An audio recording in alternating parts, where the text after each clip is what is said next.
Hola, nosotros somos el equipo 2 y este es nuestro reporte del proyecto de ciencias. Los integrantes del equipo son Milady, Francisco Antonio, Carla Estrella, Grise Carolina, María Emma, Dulce Alfonsina y Jorge Arón. Nosotros vamos a hablar sobre el impacto ambiental, producción de azúcar, propiedades físicas del agua y su relación biológica, el planteamiento del problema. El azúcar, al estar en contacto con el agua, las moléculas de soluto y de disolvente se conoce como solvatación o también se conocen como hidratación. Con más detalle, este proceso se debe a que las moléculas de sacarosa tienen en su estructura enlaces oxígeno-hidrógeno polares, similares al del agua, que permite formar puentes de hidrógeno entre ellas. Al formar la disolución, las moléculas de agua, que también tienen puentes de hidrógeno entre ellas, deben hacer espacio para que las moléculas de sacarosa hidratadas, lo que ocasiona que algunas moléculas de agua se separen. Para poder y tener una mejor explicación de esto, podemos realizar una mezcla de agua con azúcar sin que se disuelva el azúcar y dejarla reposar varios días para ver si hay moléculas de azúcar en la superficie y verificar si se creó una mezcla homogénea.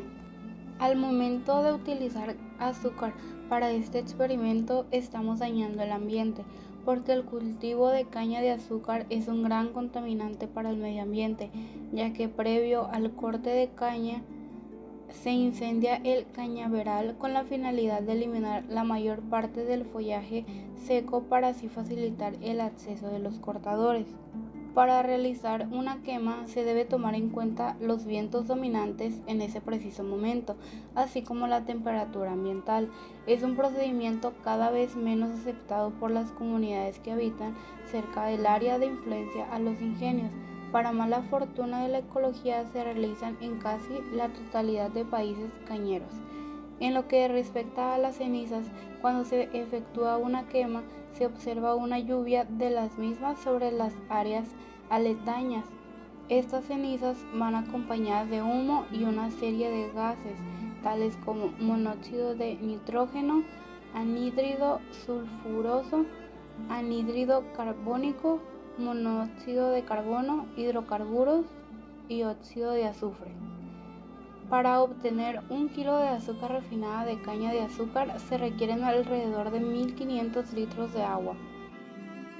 Para llevar a cabo nuestro proyecto es necesario cuestionarnos cómo es la interacción de las moléculas dentro de la mezcla, cómo se produce el azúcar refinado, qué cambios ocasiona la producción de azúcar en nuestro ambiente, cómo daña a los seres vivos el método actual para generar azúcar, cómo daña el clima y suelo la producción de azúcar, qué importancia representa el agua para la producción de azúcar.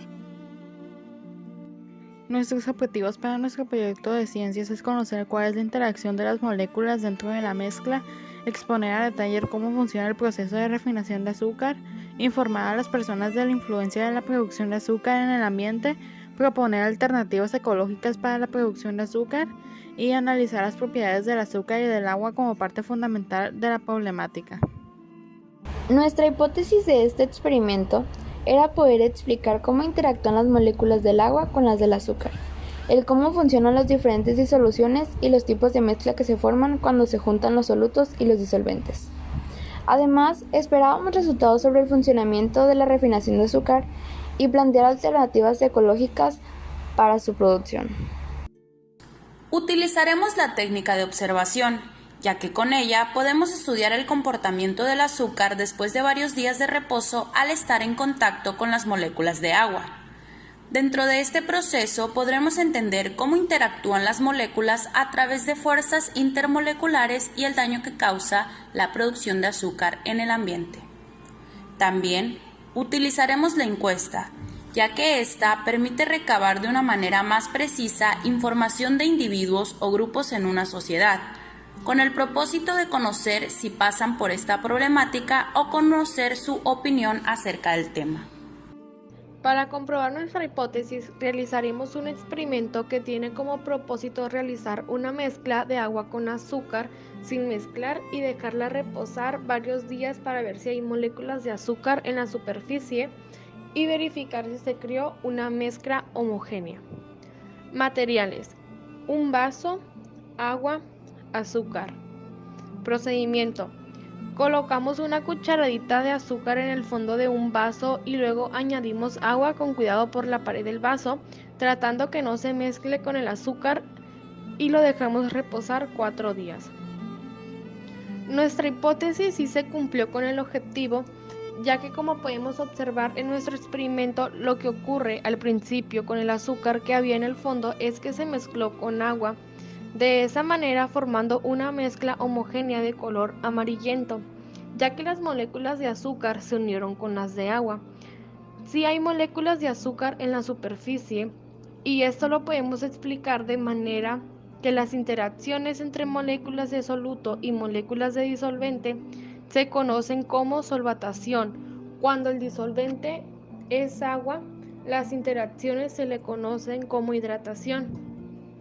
Este proceso se debe a las moléculas de sacarosa, que tienen en su estructura enlaces OH polares que permite formar puentes de hidrógeno entre ellas. Al formar la disolución, las moléculas de agua, que también tienen puentes de hidrógeno entre ellas, deben hacer espacio para las moléculas de sacarosa hidratadas, lo que ocasiona que algunas moléculas se separen. Conclusión. Durante este proyecto aprendimos cómo funciona la disolución entre las moléculas de agua y de azúcar, el cómo interactúan a través de fuerzas intermoleculares y el tipo de mezcla que se forma, que en nuestro caso fue una mezcla homogénea. Comprendimos cómo funciona la producción de azúcar y el daño que genera el ambiente, la emisión de partículas por quema de caña, que son un factor que ayuda al aumento de enfermedades respiratorias, asmáticas y bronquiales. El agua es uno de los elementos más importantes de la naturaleza y que no siempre se usa de la forma más racional posible, debido a la creciente demanda de agua por parte de la población. Es necesario tomar medidas de inmediato para el problema del abastecimiento del agua. La mayoría de las opciones resultan muy costosas, por lo que más bien es necesario reducir el desperdicio mediante la implementación de medidas legales y hacer más eficiente, en general, todos los procesos donde se requiere agua. Uso industrial, doméstico, agrícola, etc. Actualmente, el costo real del agua es mayor de lo que cuesta el servicio, ya que implica un conjunto de factores que normalmente no se consideran. El desarrollo sostenible, según se ha definido, implica pagar los costos reales de los servicios y del recurso.